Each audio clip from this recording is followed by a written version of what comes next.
Amelia ada ya, Aisyah ada, Amelia ada, Asyifa Maudin ada, Aski Anissa ada, Asyifa Arif ada, Dini Rosanti ada, Fatimah Zahra Amin ada, Fili Rahma Dini ada, Laili Hawa Najwa ada, Maihani ada, Maulida Syafira ada, Mila Rahmawati ada, Nilam Ainun Najwa ada, Rani Dwi Salsabila ada, Syakira Rahma Abadi ada, Una Syafa ada, Fiza Akila Miladinov. Sehat semuanya? Sehat. Semuanya saya aturkan berdiri. Berdiri semuanya. Kita pelemasan otot dulu ya. Pelemasan otot dulu ya. Sekarang tangannya di depan semua. Ikuti saya ya. Tangan kiri 1, tangan kanan pistol. Hitungan ketiga silakan dibalik. Nah, bisa? Udah ya. 1, 2, 3. 1, 2, 3. 1, 2, 3. 1, 2, 3. 1, 2, 3. 1, 2, 3. 1, 2, 3. 1, 2, 3. Oke. Banyak yang ini ya, nggak bisa ya. Nah, berarti kotak kanannya ini kurang latihan. Nah, sekarang ada lagi, sekali lagi. Tangan kiri ikuti saya buat lingkaran. Buat lingkaran. Oke, stop. Turunkan. Tangan kanan buat 8. Oke, silakan digantung.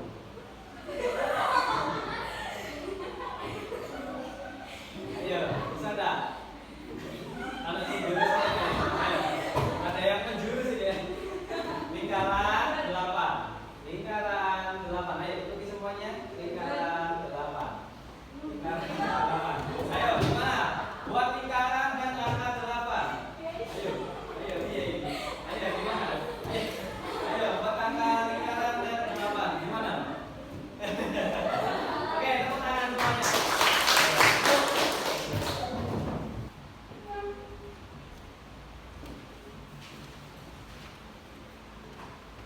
Oke, semuanya, apakah ada yang tahu bagaimana sih cara mengetahui siapa siswa paling rajin ya, hadir di kelas hanya dengan melihat daftar kehadiran? Ada yang tahu dari mana? Kita melihat daftar kehadiran dari mana? Absen. Betul, absennya diapakan? Dianalisis dengan cara menghitung. Apanya yang dihitung? Absen kehadiran. Nah, misalkan ada yang kita di sekolah itu kan ada 3 jenis absen. Yang pertama hadir, yang kedua izin, yang ketiga adalah alfa. Berarti tidak masuk. Nah, kita pakai keduanya alfa dan izin ini adalah kita anggap tidak masuk. Maka yang kita hitung hanyalah hadir, kehadiran saja. Nah, dari situ sampai bisa menjumlah. Misalkan 1 bulan Agustus tanggal 1 sampai 31 sampai hitung dari semua anak ini kira-kira kehadiran tertingginya itu siapa. Nah, itu bisa dihitung dengan absen. Nah, bagaimana sih cara kita menghitung? Nah, ini ada 3 tahapan. Yang pertama input, yang kedua proses, dan yang ketiga output. Kalau disingkat menjadi IPO, input, proses, dan oke. Di sini saya sudah integrasikan ya di laptop. Materinya silakan lihat di depan. Itu ada konsep input, proses, dan output. Disingkat menjadi IPO. Pengertian konsep IPO adalah salah satu model dasar dalam sistem informatika yang menjelaskan bagaimana sebuah sistem itu berjalan. Semua hal itu melalui IPO. Ketika saya menjalankan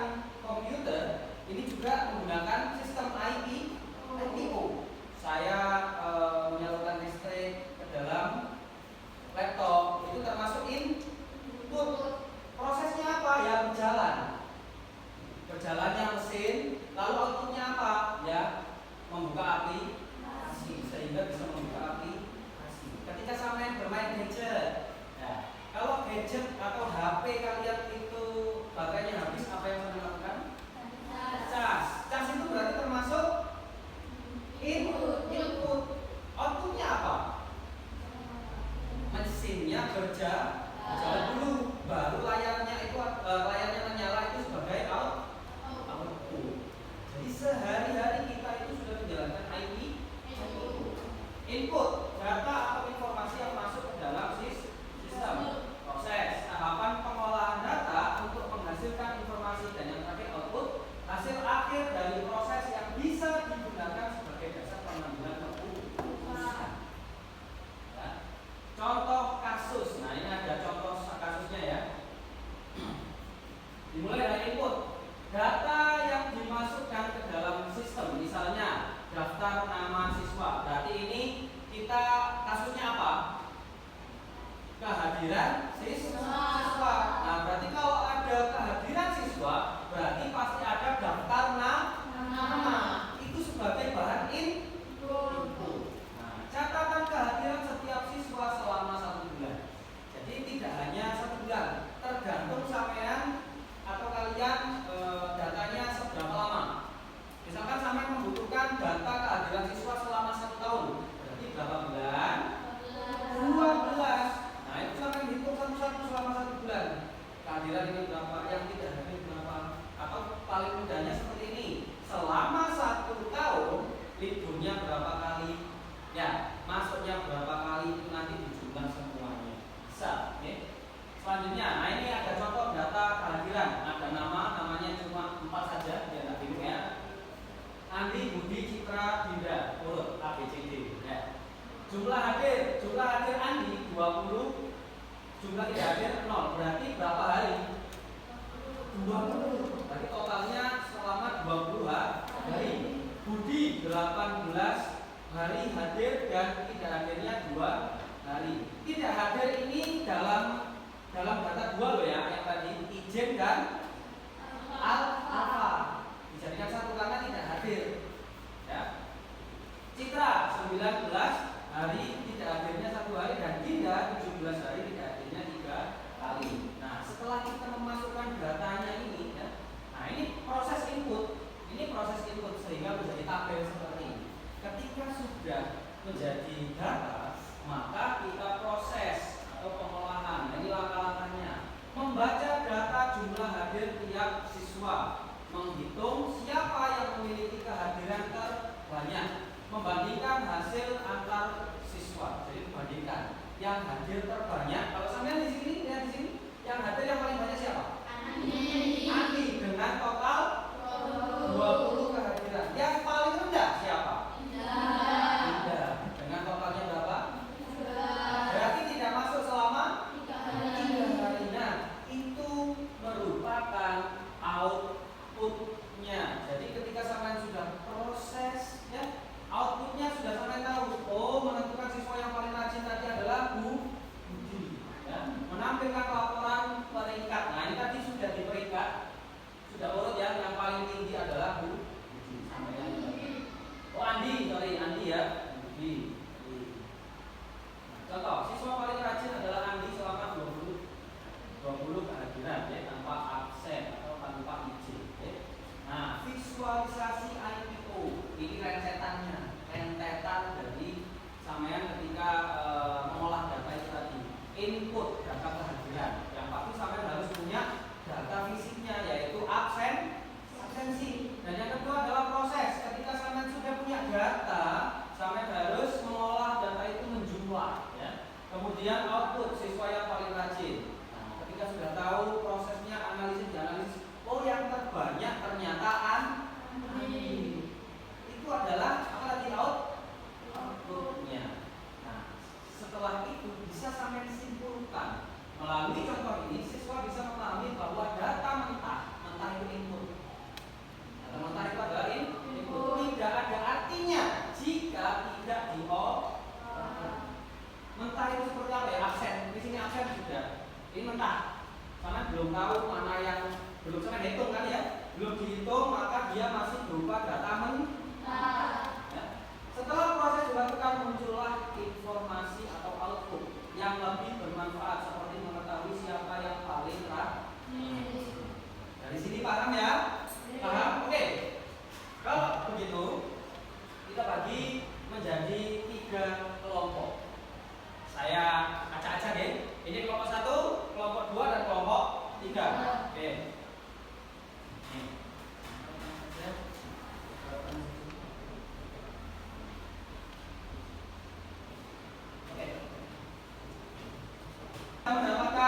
KPD? Sudah ya? Oke, silakan didiskusikan. Di situ sudah ada permasalahan ya mengenai absensi tadi. Silakan didiskusikan mengenai inputnya apa, prosesnya apa dan outputnya apa ya. Ayo silakan. Silakan dikerjakan di kertas saja. Sambil saya keliling ya. Boleh dibaca biar mengerti juga. Ya.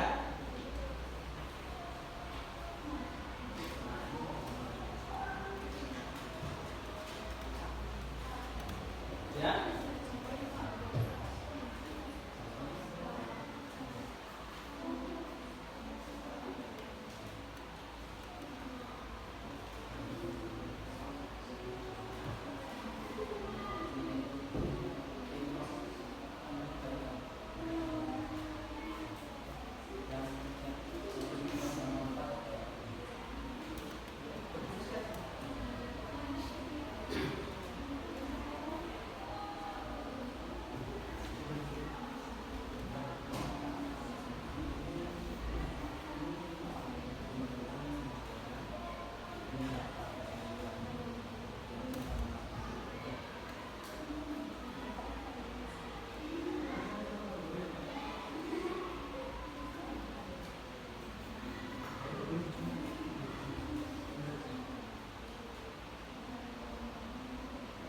Oh iya, namanya jangan lupa ya.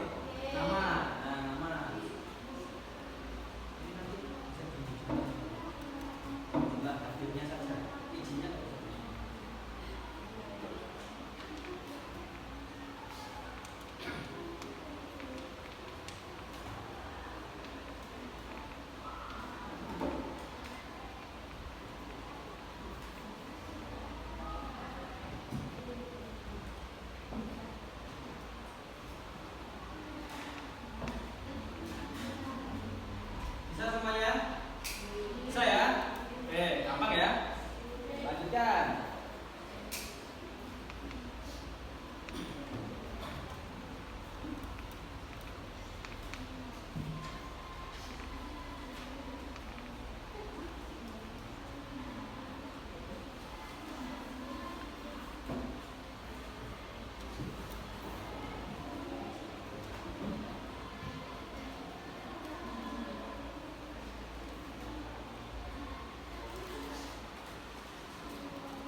dengan 5 kali kebahagiaan. Dan siapa yang paling rendah? Ini dengan 3 kali kebahagiaan. Nah, berarti yang sampai sebutkan itu melalui proses apa tadi? Outputnya, karena sudah menjadi kesimpulan. Nah, berarti sampai ini sudah melakukan IPO dengan konsep berpikir secara komputasional. Oke, kita beri applause. Oke, sebelum saya kasih refleksi atau penguatan, kita kasih applause, tepuk tangan dulu kelompok 1, 2, 3. Ini dari kelompok 1 sudah dipresentasi, kelompok 2 juga sudah, dan terakhir kelompok 3 juga sangat luar biasa memaparkan materi-materinya. Oke, di penghujung pembelajaran kita. Nah, ini saya kasih penguatan terlebih dahulu ya. Jadi IPO ini ya, kita pakai di setiap hari-harinya untuk apa sih? Untuk mempermudah kehidupan, biar runtut, biar sejalan, biar sampai tahu oh ini ada kendala, oh ini ada masalah. Dari apa ya? Dari IPO ini tadi. Sehari-hari sampai lakukan. Nah, kira-kira kalau saya tanya, kalau tadi kan kita sudah membahas masalah absensi. Kira-kira masalah apa lagi sih yang kita bisa pakai di IPO? Apa? Menghitung rata-rata nilai ujian. Betul, apalagi? Mengatur pengeluaran uang jajan. Sampai juga setiap hari jajan loh kan? Kalau sampai jajannya setiap hari beda-beda, misalkan 10.000, 15.000, 20.000, apa enggak habis uangnya? Habis. Nah, maka bisa menggunakan IPO itu tadi. Apa lagi kira-kira? Satu contoh lagi. Kira-kira di IPO ini penting nggak untuk kehidupan? Ya, untuk mengatur mengatur kehidupan kita biar lebih efisien. Nah, oke. Saya rasa waktunya juga sudah habis ya. Untuk pertemuan berikutnya kita lanjutkan dengan materi cyberbullying. Nah, silakan berdoa.